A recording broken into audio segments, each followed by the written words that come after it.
ನಾಡಪ್ರಭು ಕೆಂಪೇಗೌಡರು ಕ್ರಿಸ್ತ ಶಕ 1537ರ ಜನವರಿ 14ರ ಮಕರ ಸಂಕ್ರಾಂತಿಯಂದು ಬೆಂಗಳೂರು ನಗರದ ನಿರ್ಮಾಣಕ್ಕೆ ಅಧಿಕೃತವಾಗಿ ಅಡಿಪಾಯ ಹಾಕಿದ್ರು. ಆ ಐತಿಹಾಸಿಕ ದಿನಕ್ಕೆ ಈಗ 489 ವರ್ಷಗಳು ಸಂದಿವೆ. ಹೀಗಾಗಿ ಬೆಂಗಳೂರಿಗರು ಇಂದು ಕೆಂಪೇಗೌಡರನ್ನ ಸ್ಮರಿಸಿಕೊಂಡಿದ್ದಾರೆ. ಅಂದು 4 ದಿಕ್ಕುಗಳಲ್ಲಿ ಎತ್ತುಗಳನ್ನ ಬಿಟ್ಟು ನಗರದ ಗಡಿಗಳನ್ನ ಗುರುತಿಸಿದ ಈ ದಿನವನ್ನ ಇಂದಿಗೂ ಬೆಂಗಳೂರಿನ ಸಂಸ್ಥಾಪನಾ ದಿನವನ್ನಾಗಿ ಆಚರಿಸಲಾಗುತ್ತಿದೆ.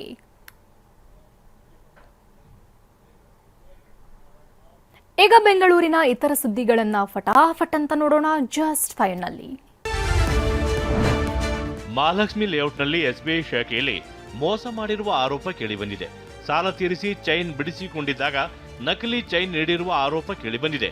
ಮುಖೇಶ್ ಪೂರ್ಣಿಮಾ ದಂಪತಿ ಎಸ್ಬಿಐ ಬ್ಯಾಂಕ್ ಸಿಬ್ಬಂದಿ ವಿರುದ್ಧ ಆರೋಪಿಸಿದ್ದಾರೆ.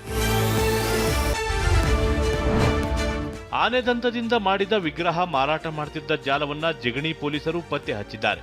ಆರೋಪಿಗಳಾದ ಮೊಹಮ್ಮದ್ ಶಬೀರ್, ನರೇಂದ್ರ ಶರ್ಮಾ ಎಂಬಾತನನ್ನ ಬಂಧಿಸಿದ್ದಾರೆ. 20 ಲಕ್ಷಕ್ಕೂ ಹೆಚ್ಚು ಬೆಲೆ ಬಾಳುವ ಆನೆದಂತದ ರಾಧೆ, ಕೃಷ್ಣ ವಿಗ್ರಹಗಳನ್ನ ವಶಕ್ಕೆ ಪಡೆಯಲಾಗಿದೆ. ಆರ್ಸಿಬಿ ಅಭಿಮಾನಿಗಳಿಗೆ ಗುಡ್ ನ್ಯೂಸ್ ಸಿಗುವ ಸಾಧ್ಯತೆ ಇದೆ. ಚಿನ್ನಸ್ವಾಮಿ ಸ್ಟೇಡಿಯಂನಲ್ಲಿ ಪಂದ್ಯ ನಡೆಯುವುದು ಬಹುತೇಕ ಖಚಿತ ಅಂತ ಹೇಳಲಾಗ್ತಿದೆ.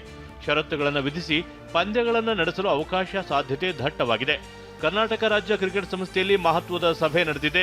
ಅನುಮತಿ ಕೊಟ್ಟ ಬಳಿಕ ಮುಂದಿನ ಕ್ರಮ ತೆಗೆದುಕೊಳ್ತೀವಿ ಅಂತ ಕೆಎಸ್ಸಿಎ ಮಾಧ್ಯಮ ವಕ್ತಾರ ವಿನಯ್ ಮೃತ್ಯುಂಜಯ ಹೇಳಿದ್ದಾರೆ. ರಾಜ್ಯದಲ್ಲಿ ಗುಯಿಲಿನ್ ಬಾರಿ ಸಿಂಡ್ರೋಮ್ ಹೆಚ್ಚಳ ಹಿನ್ನೆಲೆಯಲ್ಲಿ ಸರ್ಕಾರ ರೋಗಿಗಳ ನೆರವಿಗೆ ಧಾವಿಸಿದೆ. ಕೈಗೆಟುಕುವ ದರದಲ್ಲಿ ಚಿಕಿತ್ಸೆ ಪಡೆಯಲು ಐವಿಐಜಿ ಚಿಕಿತ್ಸೆಯನ್ನ ಆಯುಷ್ಮಾನ್ ಭಾರತ್ ಆರೋಗ್ಯ ಕರ್ನಾಟಕ ಯೋಜನೆಯ ವ್ಯಾಪ್ತಿಗೆ ತರಲಾಗಿದೆ. ಈ ಕುರಿತು ಸುವರ್ಣ ಆರೋಗ್ಯ ಸುರಕ್ಷಾ ಟ್ರಸ್ಟ್ ಸುತ್ತೋಲೆ ಹೊರಡಿಸಿದೆ. ಇದು ನರ ಸಂಬಂಧಿತ ಕಾಯಿಲೆಯಾಗಿದೆ.